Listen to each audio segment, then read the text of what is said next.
Assalamualaikum warahmatullahi wabarakatuh. Perkenalkan, nama saya Aulius Nesya Beni dari kelas 2A Teknik Informatika. Nah, pada kali ini saya akan melanjutkan materi PBO, yaitu Encapsulation and Abstraction, Control Access, Data Hiding, Properties, Naming Link, ABC, atau Abstract Base Class, and Mixes. Nah, yang pertama di sini saya akan menjelaskan tentang encapsulation and abstraction. Nah, pada encapsulation dan abstraction ini ada di dalamnya itu bakal ada penjelasan tentang public, protected, dan private. Situ kita akan memakai di antara tiga ini. Nah, yang pertama penjelasannya. Control access adalah cara untuk menentukan apakah sebuah atribut atau metode boleh diakses dari luar kelas atau tidak.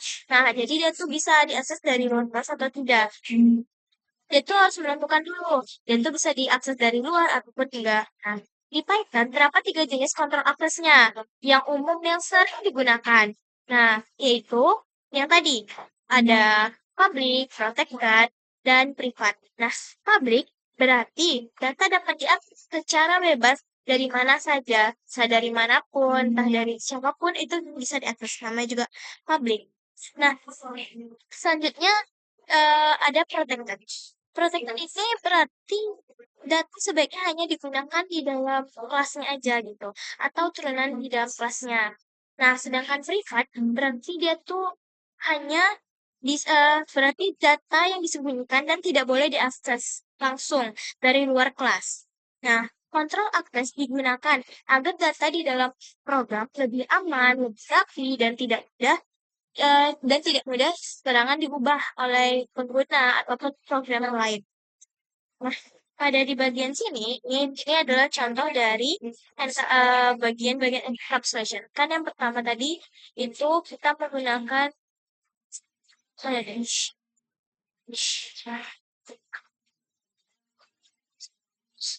di sini kan kita sini nama sama dengan public bisa diakses dari mana aja. Nah, mana dia?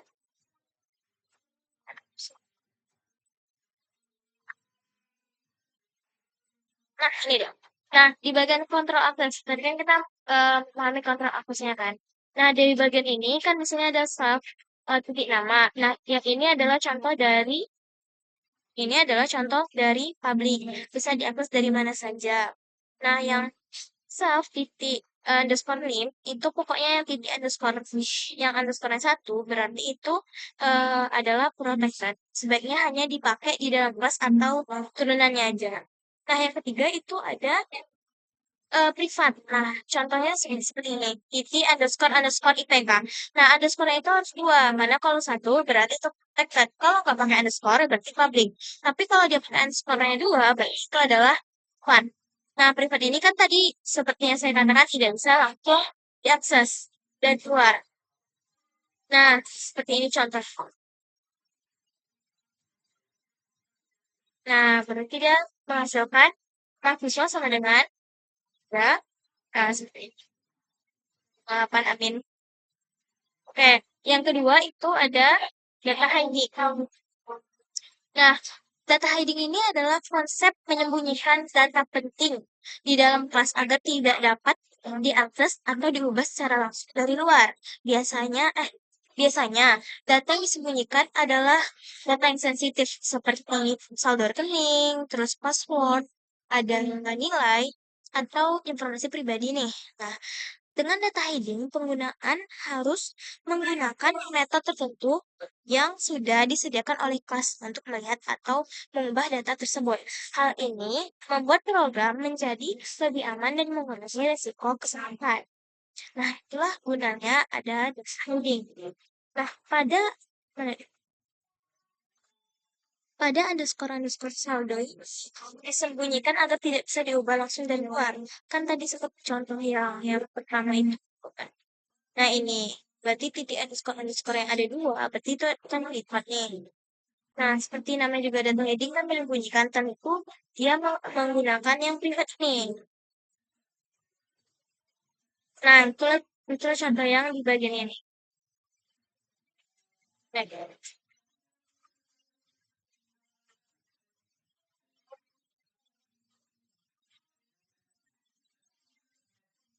seperti ini. Nah, jadi user ini harus menggunakan metode seperti lihat underscore saldo.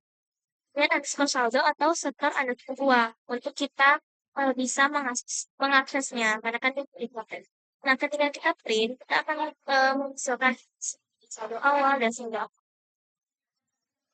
Ya, pokoknya intinya data hiding itu dia tuh menyembunyikan data yang paling penting. Ya, kayak tadi, kayak rekening, kayak informasi pribadi, ataupun nilai mahasiswa. Nah, pokoknya itu menggunakan data hiding. Intinya ada print. Nah, selanjutnya ada properties. Nah, pada properties ini, nah, properties ini adalah fitur di Python yang digunakan untuk mengatur bagaimana suatu data dibaca atau diubah. Dengan properties, programmer bisa membuat aturan tertentu saat penggunaan ingin mengakses atau mengganti nilai suatu atribut. Biasanya properties digunakan ketika sebuah data tidak boleh diisi sembarangan. Nah, jadi data itu nggak boleh diisi sembarangan. Contohnya seperti ada harga barang tidak boleh negatif, umur tidak boleh kurang dari 0, atau level gap tidak boleh bernilai minus. Nah, properties digunakan agar kita bisa mengontrol saat data dibaca atau diubah. Nah, pada yang di bagian ini, nah, ini dipakai untuk mengambil nilainya. Nah, sedangkan harga setter itu dipakai untuk mengubah nilai dengan aturan tertentu. Nah, pokoknya setiap ada properti ini, tentu pastinya kita akan menggunakan harga setter yang ini. Nah, harga setter ini, yang ini. Mari kita coba cek ya. Nah, dia akan menghasilkan output seperti ini. Harga tidak boleh negatif atau nol. Nah, kan seperti tadi, properti ini digunakan ketika sebuah data tidak boleh diisi sembarangan nih. Jadi contohnya seperti kayak gini, harga tidak boleh negatif atau nol, umur tidak boleh kurang dari nol, atau level gem tidak boleh bernilai minus. Nah, seperti inilah properti. Oke, selanjutnya kita akan beralih ke naming link. Nah, oke. Naming link ini adalah proses di Python yang mengubah nama atribut privat menjadi bentuk lain. Hal ini dilakukan agar atribut privat tidak mudah diakses langsung dari luar kelas dan juga untuk menghindari bentrokan nama pada kelas turunan. Nah, walaupun sebenarnya atribut ini, yang bagian atribut privat masih bisa diakses. Kalau Python ini sengaja membuat namanya menjadi lebih rumit agar programmer tidak sembarang memakainya. Nah, Python sebenarnya mengubah nama privat atribut secara otomatis. Kayak, nah, yang ini uh, level rahasia diubah Python menjadi game underscore game level rahasia. Game rahasia. Nah, ini dia. Nah, seperti ini. Kan tadi tuh underscore level underscore rahasia. Nah, Python diubah Python menjadi underscore game level rahasia. Jadi ngeprintnya pakai game. Yang tadi kan levelnya aja. Berarti kita tuh menggunakan game. Nah, itulah dia. Ini yang disebut naming link. Tujuannya agar atribut privat ini tidak mudah bentrok atau diakses sembarangan. Oke, nah seperti ini. Nah, kan kalau teman-teman lihat di sini kan titik underscore underscore, berarti dia itu termasuk dalam bagian privat. Jadi tidak boleh diakses sembarangan. Nah, makanya kita kalau di sini kita yang harusnya underscore underscore level rahasia berubah menjadi pakai gap underscore underscore level rahasia. Ini akan kita lihat oke, maka hasilnya seperti ini. Nah, itulah dia. Nah, itu adalah penjelasan singkat. Selanjutnya kita akan beralih ke ABC. ABC. ABC. Nah, ABC ini adalah Abstract Base Class. Nah, Abstract Base Class ini adalah, atau ABC, adalah kelas khusus yang digunakan sebagai kerangka atau template bagi kelas lain. Nah, abstract class biasanya berisi metode yang belum memiliki isi dan harus dibuat ulang oleh kelas turunannya.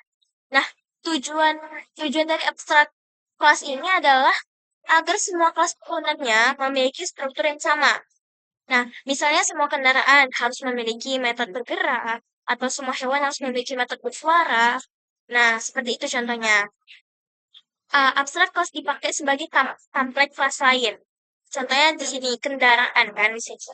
Nah, ini adalah abstrak class. Method bergerak method bergerak wajib dibuat ulang di kelas turunannya. Nah, maksudnya adalah walaupun di sini kita tuh pakai kendaraan, nah tentu kendaraan tuh banyak kan, mobil, ada kapal ataupun pesawat gitu. Nah, walaupun apanya itu sama, tetap sama-sama yaitu bergerak, tapi bagian kendaraan itu kan beda gitu. Nah, seperti yang penjelasan tadi kan dia tuh berisi metode yang berisi metode yang sama, tetapi bagian yang kendaraan itu berbeda.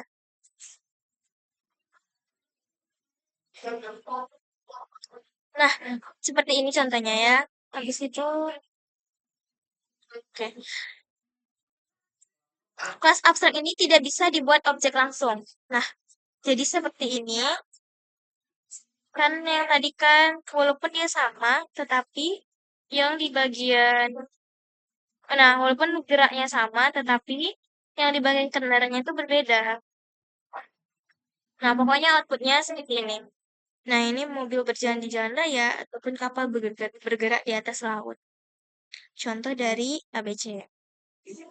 Pokoknya ABC itu adalah kelas khusus yang digunakan sebagai kerangka atau template bagi kelas lain. Nah, kayak gini, dia tuh template bagi kelas ini. Misalkan dia pakai ini.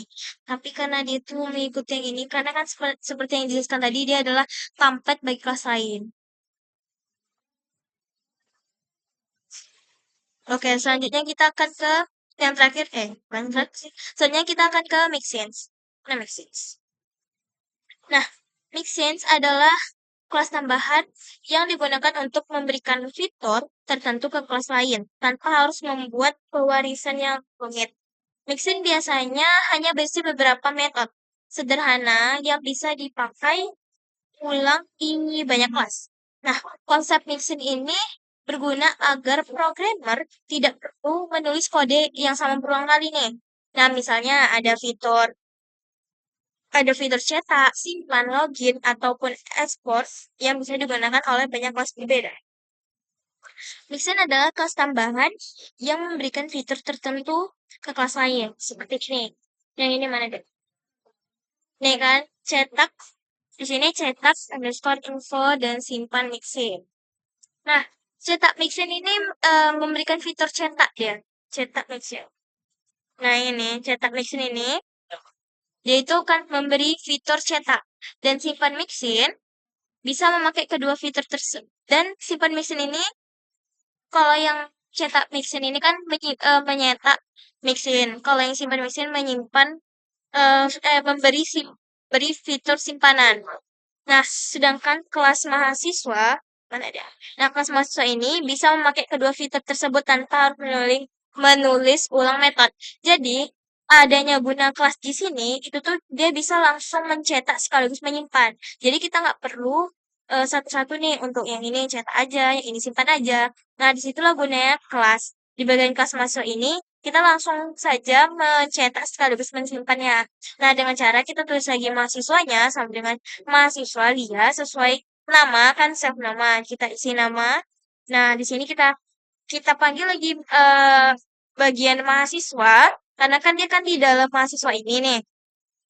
Nah, karena kita mau cetak dan simpan, jadi kita tulis lagi cetak underscore info seperti dev.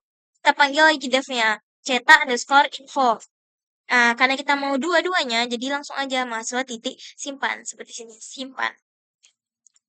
Nah, seperti inilah outputnya. Nah, nama Lia, data Lia berhasil disimpan. Nah, seperti itulah contoh dari Maxence. Nah, oke, sampai situ aja. Ini adalah encapsulation tadi.